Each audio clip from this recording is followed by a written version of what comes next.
چاندنی چڑھی ہوئی تھی، پھر پھر بھی یوں محسوس ہوتا تھا جیسے چاروں جانب سرمئی اندھیرا چھا رہا ہو۔ صوفیہ بالکونی میں کھڑی پرہجوم گلی کو تکے جا رہی تھی۔ عموماً اس وقت وہاں ٹولیڈو میں سفر کرنا خطرے سے خالی نہیں تھا۔ چھوٹے بڑے تانگے بڑی تیزی سے آ جا رہے تھے۔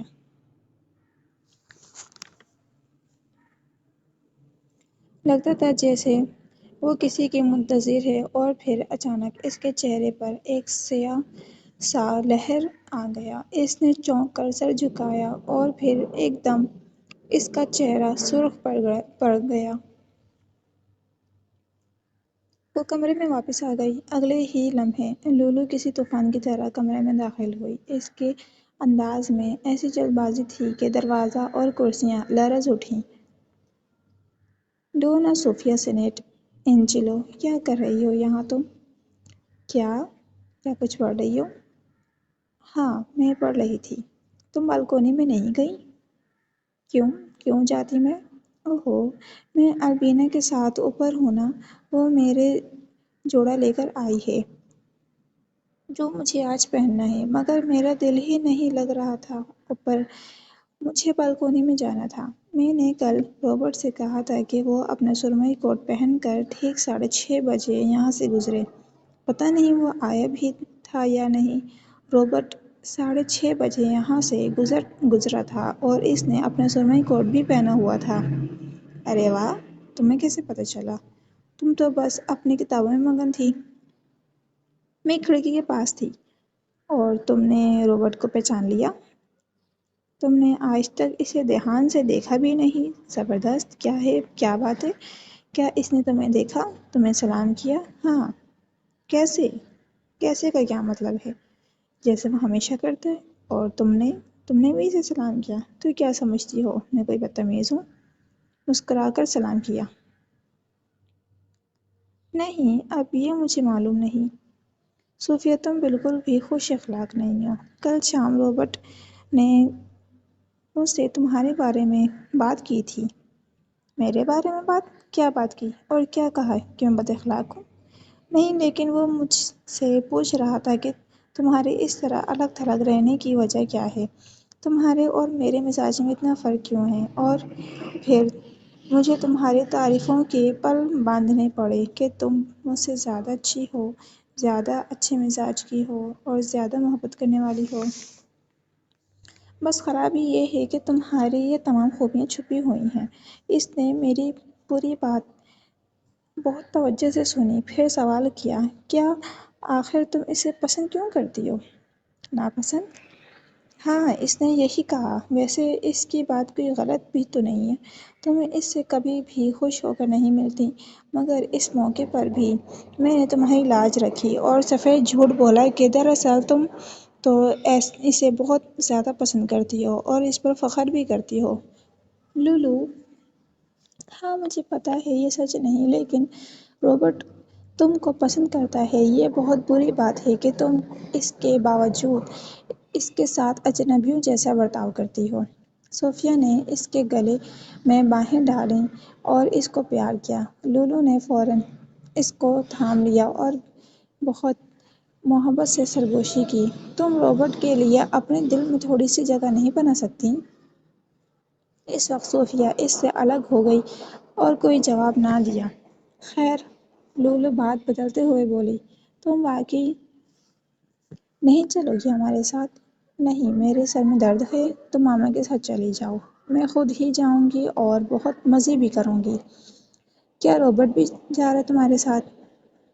نہیں، اسے اپنے کلب میں جانا ہے، وہاں کوئی اہم ملاقات ہے۔ اچھا ہی ہے، اب میں آرام سے وہاں بال میں ڈانس کر سکوں گی۔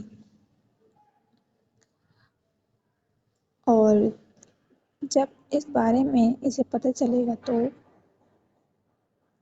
اچھا ہی ہوگا کہ پتہ چل جائے۔ اسے ابھی سے ہی سمجھ لینا چاہیے کہ میں اپنی مرضی سے کہیں بھی آ جا سکتی ہوں۔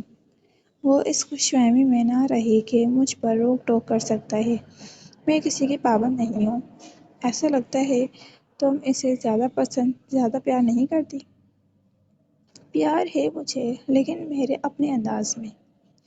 چلو اب مجھے دیر ہو رہی ہے، 2 گھنٹے لگیں گے تیار ہونے میں۔ صوفیہ خاموش کھڑی تانگے کی آواز سن رہی تھی جو اس کے ماما اور بہن کو لے کر روانہ ہو رہا تھا۔ وہ گھر میں اکیلی رہ گئی تھی، خاموش تنہائی کے ساتھ، جیسے وہ ہمیشہ چاہتی تھی۔ جب وہ چھوٹی تھی اور اسے کوئی چوٹ لگتی تھی تو وہ اکیلے میں ہی روتی تھی،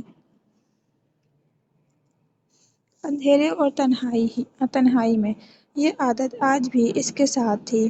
آج اس بڑے سے کمرے میں روشن فانوس کے نیچے اس کے ہاتھ ساکن تھے، سر کرسی سے ٹکا ہوا تھا اور چہرے پر غم اور پریشانی کے ایسے تاثرات نمایاں تھیں جیسے خود سے لڑتے لڑتے تھک چکی ہو، اور شاید تنہائی اور خاموشی ان پر سوز لمحات میں ہی اس پر اپنے غم کی حقیقت عیاں ہو گئی۔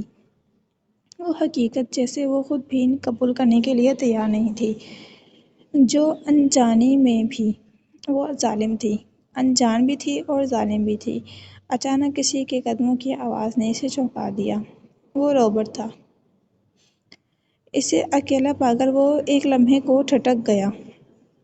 رک گیا، لیکن پھر خیال کیا کہ شاید خاندان کے باقی افراد دوسرے کمرے میں ہوں گے۔ وہ آگے بڑھا۔ صوفیہ ایک دم اپنی جگہ سے اٹھ کھڑی ہوئی۔ وہ بولی، وہ بوکھلائی ہوئی تھی، شام بخیر۔ شام بخیر۔ دونوں ہی پریشان تھے۔ اف خدایا، یہ صوفیہ کس قدر عجیب ہے، رابرٹ نے سوچا۔ اتنی ہی دیر میں صوفیہ خود پر قابو پا چکی تھی۔ اس نے اپنے تاثرات بہتر کرنے کی کوشش کی لیکن ناکامی ہوئی اور چہرے پر نہایت سنجیدہ اور غمگین سا تاثر بکھر گیا۔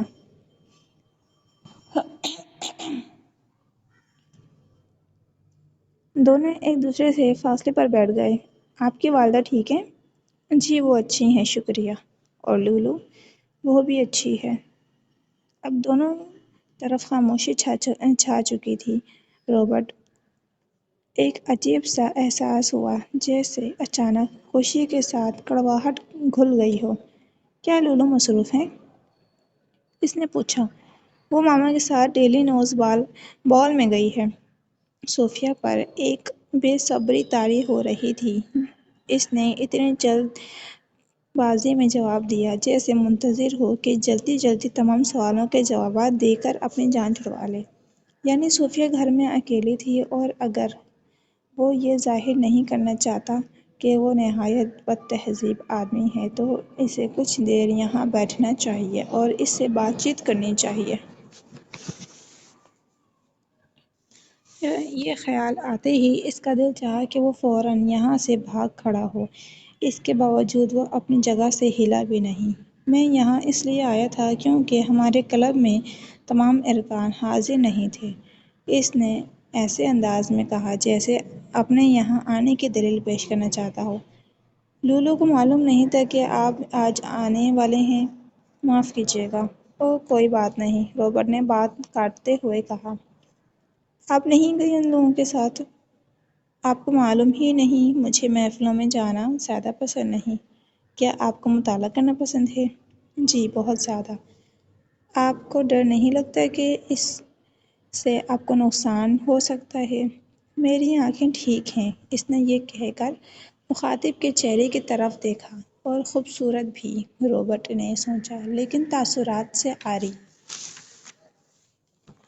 آپ غالباً اخلاق نقصان کی بات کر رہے ہیں، لیکن مجھے ایسا نہیں لگتا۔ میں نے آج تک جتنی کتابیں بھی پڑھی ہیں، ان سے مجھے سکون ملا ہے۔ آپ کو سکون چاہیے؟ ہم سب کو سکون چاہیے۔ صوفیہ کی آواز میں ایسا ٹھہراؤ اور حلاوت تھی جو رابرٹ کو اچھی لگ رہی تھی۔ اسے لگ رہا تھا جیسے وہ یہ آواز پہلی بار سن رہا ہے۔ جو لڑکی اس کے سامنے بیٹھی تھی اور اس سے آج پہلی بار ملا تھا، جس کا ہر لفظ اور ہر ادا آج اسے متعارف کروا رہی تھی، صوفیہ کی سرد مہری کہیں کھو گئی تھی۔ اس نے آج اس کی طرف دیکھا تھا جو آج اسے دیکھ کر مسکرائی تھی اور ایسی بات کر رہی تھی جیسے کسی دوست سے بات کر رہی ہو۔ اس سے پہلے ان کے درمیان کیا تھا اور اب ان کے درمیان کیا ہو رہا تھا؟ جب مجھے کوئی کتاب اچھی لگتی ہے، رابرٹ نے بات آگے بڑھاتے ہوئے کہا۔ میرا دل چاہتا ہے کہ میں اس کے مصنف کے بارے میں سب کچھ جان لوں، یہ پتہ کروں کہ وہ ٹھیک تو ہے، کہیں وہ اس غم میں مبتلا ہو کر کہیں اسے بھی محبت تو نہیں۔ آپ خام خیالی میں ہیں۔ مصنفین ہمیشہ دوسروں کی محبتوں کو بیان کرتے ہیں، اپنی محبت کو نہیں۔ ہو سکتا ہے وہ ایسا احترام میں کرتے ہوں۔ میرا خیال ہے ایسا وہ جلن میں کرتے ہیں۔ بہت سے لوگوں کے لیے محبت ہی وہ واحد احساس ہے جو ان کو مجبور کرتی ہے۔ اس نے اپنی بات یوں مکمل کی۔ اس کے آواز کا ٹھہراؤ برقرار رہا، اس کے چہرے کا سکون، آواز کا زیر و بم، سادگی اور سلجھا ہوا مگر یقینی انداز رابرٹ کو اسے محبت کرنے کے بارے میں یوں بات کرتے ہوئے دیکھ کر ذرا بھی حیرت نہیں ہو رہی تھی۔ اسے اب کسی بھی بات پر حیرت نہیں ہو رہی تھی، ہر بات جیسے فطری اور متوقع تھی۔ ایسے یقین ہو گیا تھا کہ آج کی یہ ملاقات، اس لڑکے سے کی گئی ہر بات قسمت میں لکھی تھی، جسے ہونا ہی تھا۔ ایک دوسرے کو الوداع کہتے ہوئے دونوں نے بہت غور سے ایک دوسرے کی طرف، ایک دوسرے کی آنکھوں میں دیکھا، جیسے کہ عہد کر رہے ہوں کہ اگلی بار ملنے پر وہ ایک دوسرے کو پہچاننے میں دیر نہیں کریں گے۔ صوفیہ نے اپنا ہاتھ آگے بڑھایا، جسے رابرٹ نے تھام لیا اور جھک کر سلام کر کے باہر نکل آیا۔ دروازہ بند ہونے کی آواز گونجی اور وہ دونوں جدا ہو گئے۔ صوفیہ سے ملاقات اور اس کی گفتگو نے اس کو ایک عجیب کشمکش میں مبتلا کر دیا تھا۔ رابرٹ بیگ اس وقت خوش بھی تھا اور اداس بھی۔ وہ چاہتا تھا کہ ابھی مر جائے، لیکن دل زندگی کی امنگوں سے بھرا ہوا تھا۔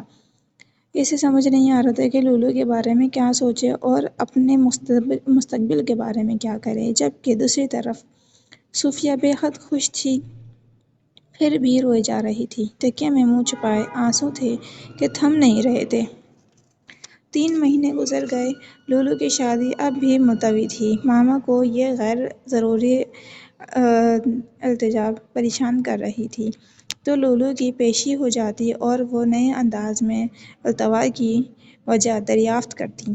مجھے ابھی تھوڑا اور وقت چاہیے۔ اس کا ایک ہی جواب ہوتا کہ مجھے ابھی اور رابرٹ کو جاننا ہے، لیکن حقیقت تو یہ تھی کہ وہ ہر بات کا بے حد سنجیدگی سے مشاہدہ کرنے لگی تھی۔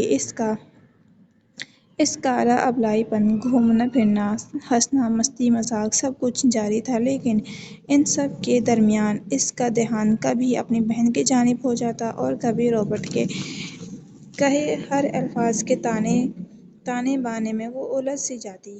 صوفیہ ہر دم لب بھینے جیسی کسی گہری سوچ میں غرق رہتی۔ لولو اس کی حالت کو محسوس کرتی، اس کے ساتھ پیش آنے والی صورتحال کو جانچتی، لیکن سمجھ نہ پاتی۔ رابرٹ بھی اب پہلے جیسا نہ رہا تھا۔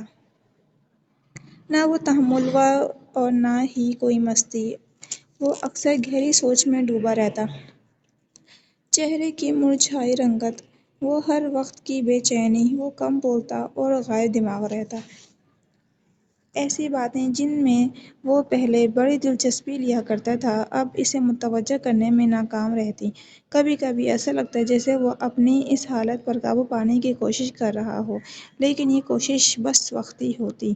منافقت اس کے بس کی بات نہیں تھی، لیکن جب اس کوشش میں کامیاب ہوتا تو اس کی کشمکش اور اذیت اس کی آنکھوں سے عیاں ہونے لگتی۔ صوفیہ روز ایک نیا روپ ڈھال لیتی۔ کبھی وہ ملائی ہوئی پریشان حال نظر آتی، پھر ایک دم اپنی بہن پر محبت نچھاور کرنے لگتی اور پھر اچانک کئی گھنٹے اس سے نہ ملتی اور اسے نظر انداز کرنے کی کوشش کرتی۔ چہرے کی سرخی، دہکتے رخسار، آنکھوں کی چمک، کبھی وہ بولتی تو گہری آواز سے جھلکتے جذبات حیران کر دیتے، کبھی لہجے خشک اور سخت ہو جاتا، کبھی ہاتھ کانپتے تھر تھراتے۔ رات کی نیند اس سے روٹ چکی تھی۔ لولو اکثر رات کے ننگے پاؤں اس کی دہلیز پر آ کر ٹھہر جاتی۔ صوفیہ کی کروٹیں اور اس کی سسکیاں سننا مشکل نہ تھا۔ اگر کوئی پوچھ لیتا تو اس کا ہمیشہ ایک ہی جواب ہوتا، کچھ نہیں ہوا، سب ٹھیک ہے۔ جب صوفیہ اور رابرٹ ملتے، اور وہ روز ملا کرتے تھے، دونوں میں ظاہر ہونے والی تبدیلیاں روشن کی طرح نظر عیاں ہو رہی تھیں۔ بات کم ہوتی تو جواب یا تو جلد بازی میں دیا جاتا یا پھر مہم رہتا۔ کبھی کبھی تو پوری شام بیت جاتی اور دونوں ایک دوسرے سے ایک لفظ نہ بولتے، بس خاموشی ایک دوسرے کی حرکت کو محسوس کرتے رہتے۔ یوں تو وہ کبھی بھی ساتھ نہیں بیٹھتے تھے، لیکن رابرٹ ہر چیز کو چھونے اور اس کتاب کو اٹھانے کا کوئی نہ کوئی بہانہ ڈھونڈ ہی لیتا تھا جسے صوفیہ نے چھوا ہوتا۔ اگر کبھی وہ کمرے میں نہ آتی تو رابرٹ بے چینی سے ادھر ادھر دیکھتا، وہ دروازے کو تکتا رہتا اور اس قدر غائب دماغ ہو جاتا کہ کوئی بھی بات سننا اور سمجھنا ناممکن ہو جاتا۔ کبھی کبھی صوفیہ کے آ جانے کی محض 5 منٹ بعد ہی وہ اپنا ہیٹ اٹھا کر واپس گرا لیتا۔ صوفیہ کی رنگت پھیکی پڑتی جا رہی تھی، سیاہ حلقے گہرے ہو رہے تھے۔ آخر کار اس نے کسی کے بھی سامنے آنا جانا بند کر دیا۔ ہر شام وہ اپنے کمرے میں بند ہو جاتی اور اپنی بے چینی اداسی کو ختم کرنے کی بھرپور کوشش کرتی۔ ایک شام لولو اس کے کمرے میں چلی آئی۔ "میرا ایک کام کرو گی؟" اس نے پوچھا۔ "کیا چاہیے تمہیں؟" "مجھے ایک پیغام لکھنا ہے," لولو نے کہا۔ "رابرٹ بالکونی میں اکیلا بیٹھا ہے، کچھ دیر اس کے ساتھ بیٹھ جاؤ۔" "لیکن میں..." "تمہیں یہاں گھونگی بن کر بیٹھنے میں مزہ آ رہا ہے؟ تم میرے لیے ایک کام نہیں کر سکتی کیا؟ جلدی جاؤ۔" "تم جلدی آ جاؤ گی نا؟ مجھے بس 4 سطریں ہی لکھنے ہیں، میں کچھ دیر لگا کر آ جاؤں گی۔" صوفیہ بالکونی کی جانب چل پڑی، اسے جیسے اس کام کے لیے اپنی پوری ہمت جمع کرنے کی ضرورت پڑ رہی ہو۔ دہلیز پر اس کے قدم رک گئے۔ رابرٹ ادھر ادھر ٹہل رہا تھا، اس کے قریب چلی آئی۔ "مجھے لولو نے بھیجا ہے," اس نے مدھم آواز میں کہا۔ "زبردستی؟ ورنہ تم نہیں آتی۔" "زبردستی نہیں۔" اس کا پورا وجود لرز رہا تھا۔ رابرٹ اس کے قریب کھڑا تھا اور اس کا چہرہ شدید جذبات سے دیکھ رہا تھا۔ "میں نے تمہارا کیا بگاڑا ہے صوفیہ؟" "کچھ نہیں۔" "آپ نے کچھ نہیں کیا۔ میری طرف ایسے نہ دیکھیں۔"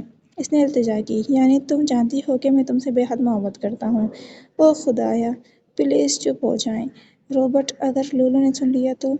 "میں اس سے نہیں، تم سے محبت کرتا ہوں۔" "یہ غداری ہے، مجھے معلوم ہے، لیکن پھر بھی میں تم سے محبت کرتا ہوں۔ میں چلا جاؤں گا۔"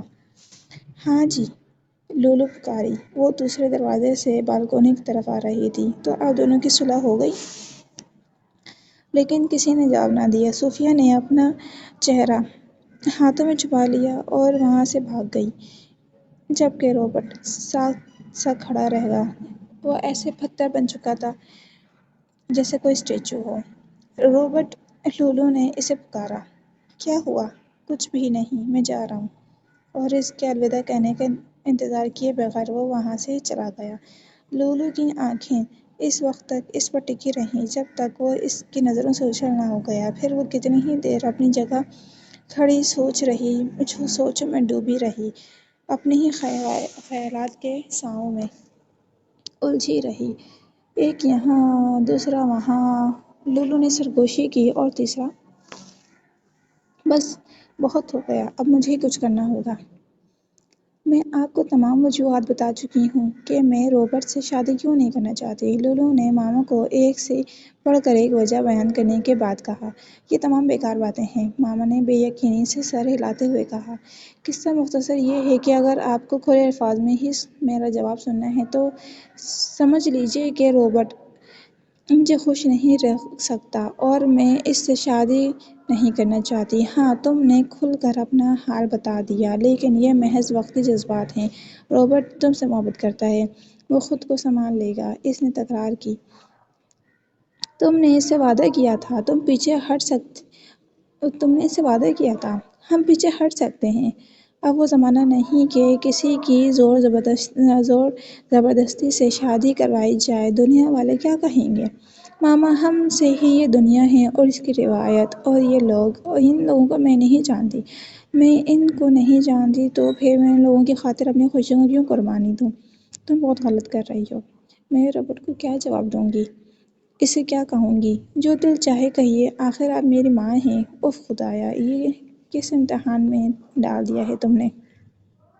تم نے ہی سارا فساد مچایا ہے۔ اس کو کیسے سنبھالوں گی میں؟ ہر طرف بات کا چرچا ہو جائے گا۔ مجھے نہیں لگتا ایسا کچھ ہوگا۔ آپ بس آرام سے کہہ دیجیے، خوشگوار انداز میں۔ البتہ میرے بارے میں بات کرتے ہوئے آپ کو اپنے جذبات پر قابو رکھنے کی کوئی ضرورت نہیں۔ آپ مجھے ظالم، مکار، ناسمجھ کہہ سکتی ہیں، یہ بھی کہہ سکتی ہیں کہ میں اچھی بیوی ثابت نہیں ہوں گی۔ مجھ میں ذرا بھی سنجیدگی نہیں ہے، بدتمیز اور وقار نہیں ہے۔ البتہ میری بہن، تمہاری بہن، تمہارا دماغ تو ٹھیک ہے لولو۔